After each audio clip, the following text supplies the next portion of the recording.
Welcome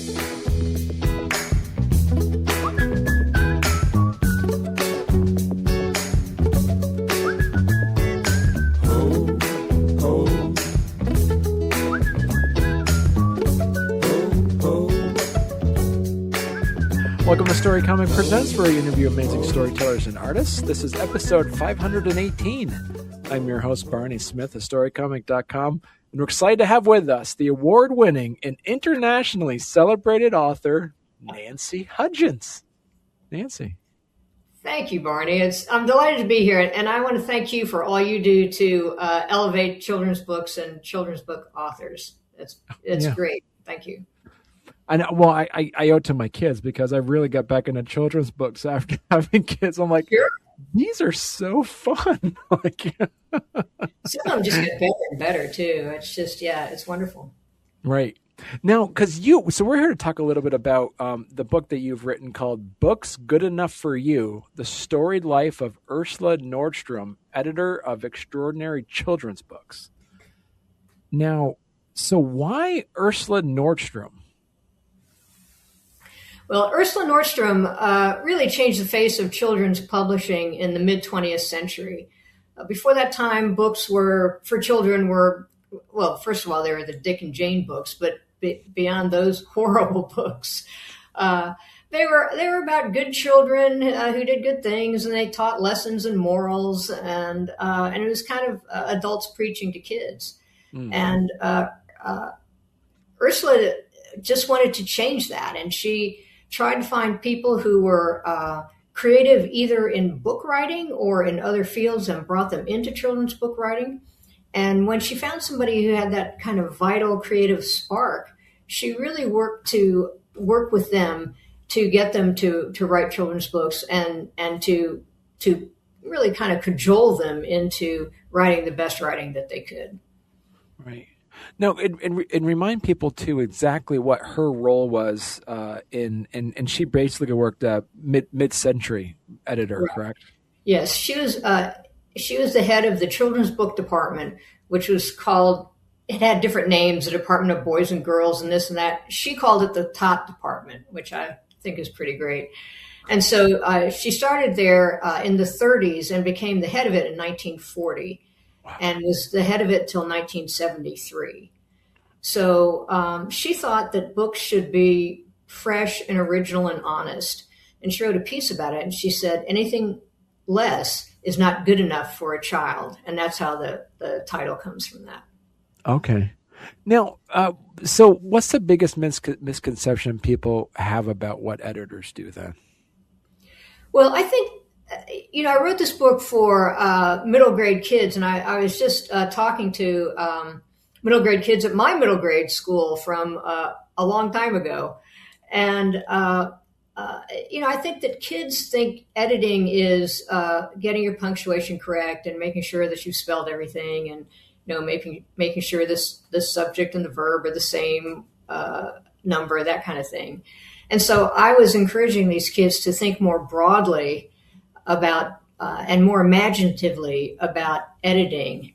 And I tried to introduce the concept of developmental editing and sort of looking at the whole story and the big picture, and is the story working, and is the ending satisfactory, those sorts of things. And so I hope kids will take away that there are editors who do what kids think they do, which I just described, but children's book editors and adult book editors are really trying to shape the story. And I was lucky to have two editors on this book, and they really helped me make it so much better.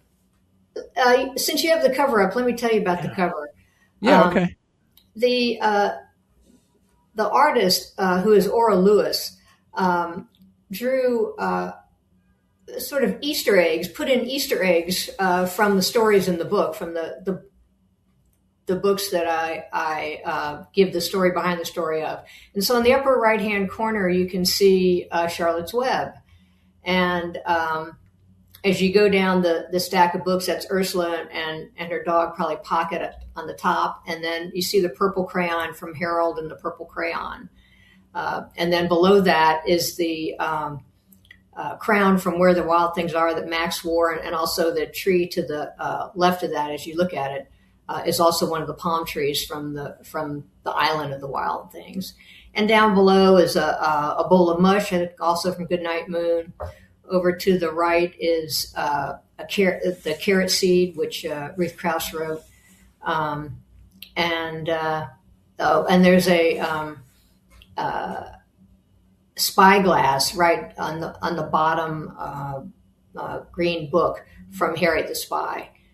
So I thought it was a nice way to implant some stories about the books in the book. There's like Goodnight Moon, where, like you said, Where the Wild Things Are, and The Night Kitchen.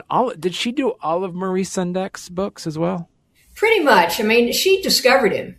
Okay. He was 22 when she discovered him, and she was his mentor. She sent him maybe 30 or 40 books in the next 20 years or so. Wow. And to illustrate. And she asked him she didn't want him to have one style. She thought that he had more range than that. And so she asked him to coordinate the style with the style of the book. And he did that. And so as he went along, and they were both self-taught, basically. Neither one went to college. And he read up on German and French and English illustrators, and took a lot of his ideas from them. And so they became really lifelong friends as a result of this collaboration. How did you kind of structure this? Because you mentioned earlier this book was written it's like a middle grade novel. Right. So how did you structure this for middle grade without it sounding like a textbook? Well, it's a biography. It's basically a biography. I thought of it as a biography. So it starts out, she was born to vaudevillian parents in New York City, and goes through her early life. And then when it gets to her beginning to be the head of the top department, I decided that the way to tell that story, instead of saying, and then she worked in this book and this book and this book, that I would go and research the stories behind the stories of each of those books. And so the titles of the chapters are the titles of the 16 books that I chose to write about.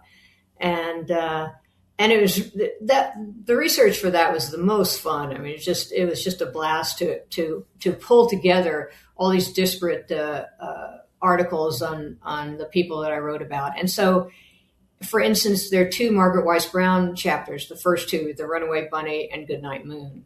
So in explaining to kids how they work together, I first explained who these new people I brought into the book were, who Margaret Weiss Brown was, how she was like Ursula, how she wasn't like Ursula, what she did before she came to write books for children, and what she did in her childhood.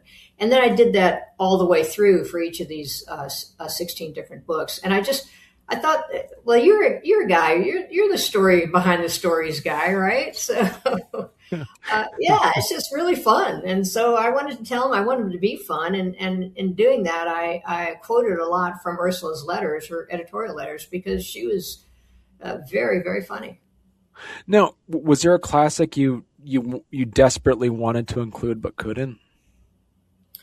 I wrote about 5 extra chapters that at one time or another didn't make it to the final book.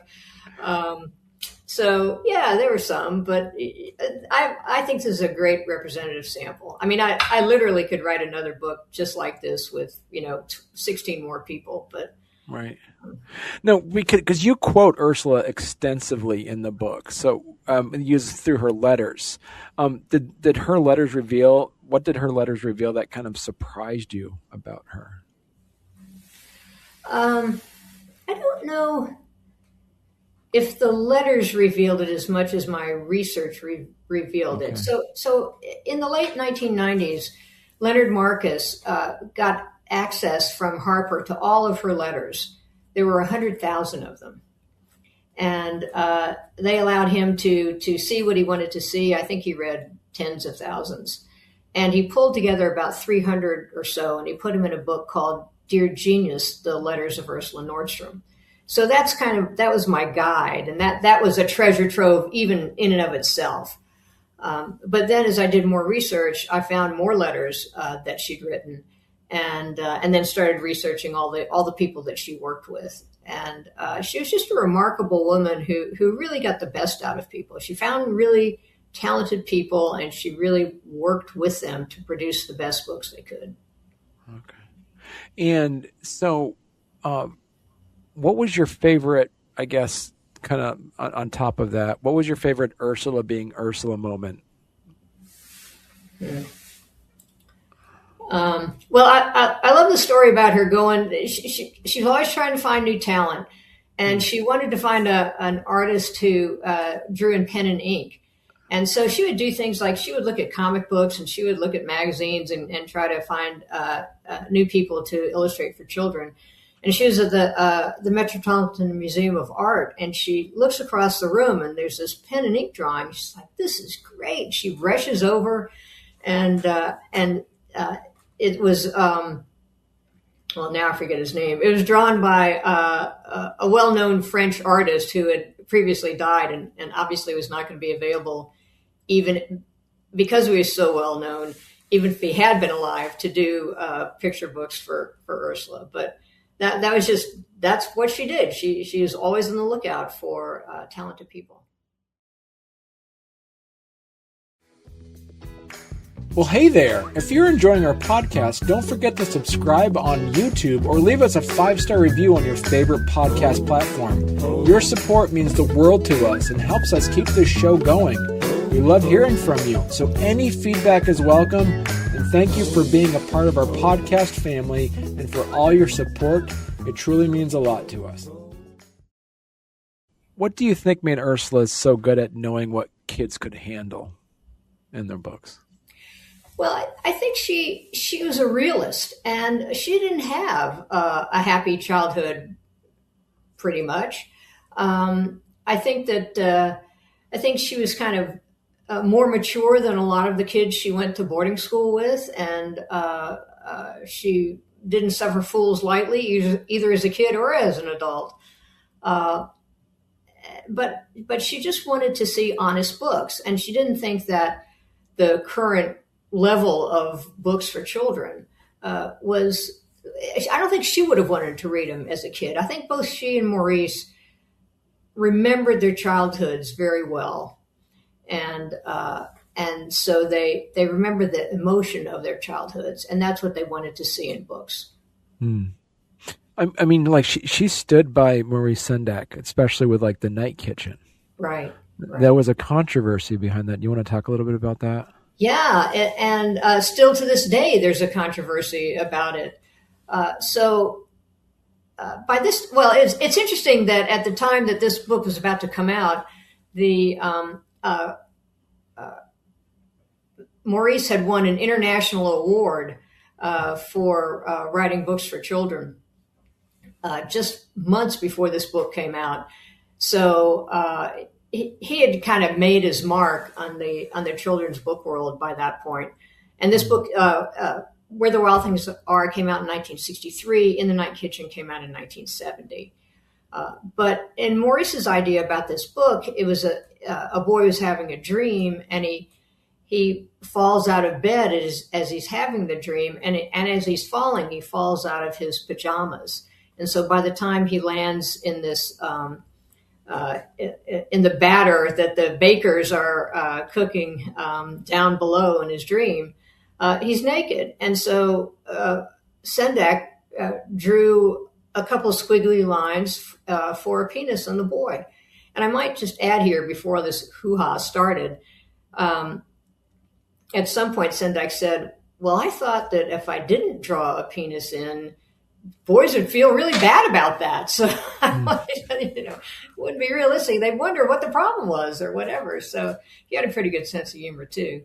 But she stood by him. She could see why it made sense. And she didn't think it was any big deal, I think, initially. Initially it wasn't a big deal. It was accepted by people. Librarians are reading it to kids and moms at Story Hour. And then a librarian in Louisiana painted white diapers on Mickey, and it infuriated Ursula, mostly because more infuriated because she was such a supporter of Maurice Sendak. But I think it would have upset her had it been anybody. And she actually called it a mutilation, censorship by mutilation, basically. And so she got the American Library Association involved, and she got 450 writers and illustrators and publishers and book critics to all sign on to a statement that said that this was just censorship and it was unjust and it shouldn't be done. And the ALA actually changed some of their guidelines to make sure that children's books were included in all the protections that they had for books for the right to read, basically, that children have the right to read too. So in 2025, the book was contested in a Florida school.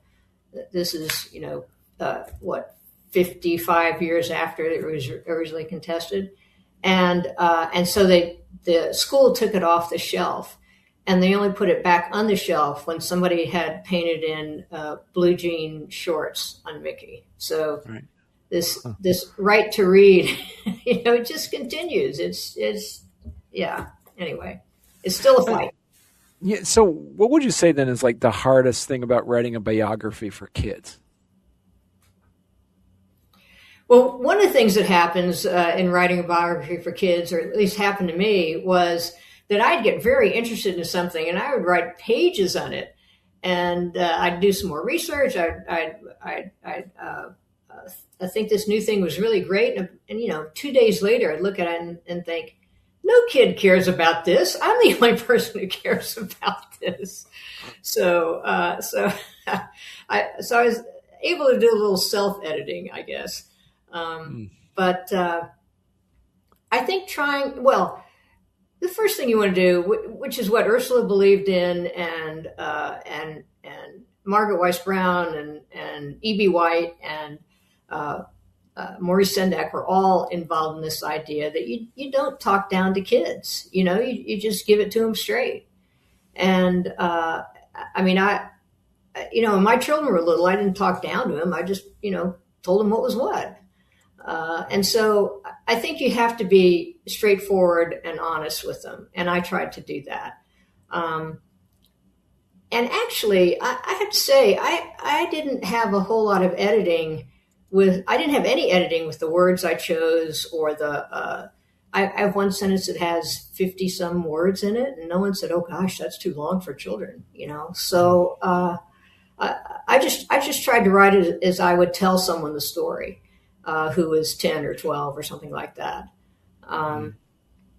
And so I didn't come with a preconceived notion of how one should do it. I just sat down and did it. So that's about all the insight I have. And so what do you hope then, kids take away after reading this, besides that editors exist? What else do you want kids to take away from this? Well, I want them to think that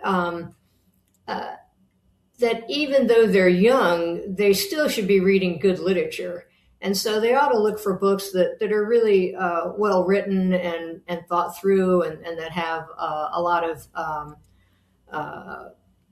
creative ideas in them. And so I'd like them to keep reading, but I'd also like them to start writing. And everyone writes, but I'd like to see kids do more writing and develop their ideas more on paper. And what would you say then, if a teacher uses your book in a class, what discussion question would you want them to start asking?